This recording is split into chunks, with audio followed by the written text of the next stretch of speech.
Hello, in this video I'm gonna show you how to activate emoji stickers on iPhone Air.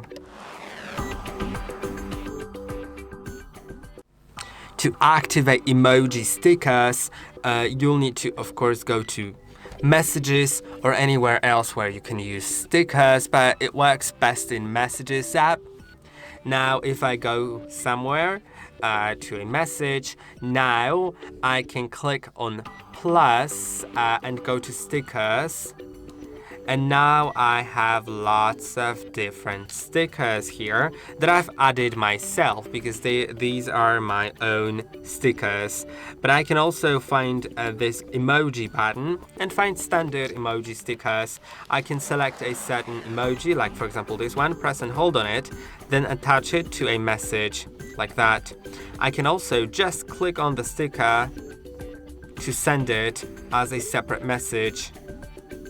Now, also, I will find my own stickers, so I can create my own as well by clicking on plus and selecting a photo that I like to create a sticker from.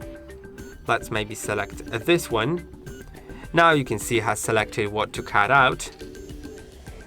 I'll add it, and now I can press and hold on the sticker and attach it somewhere. So this is how it works. I hope that this video was helpful. Don't forget to like and subscribe. I'll see you in the next one.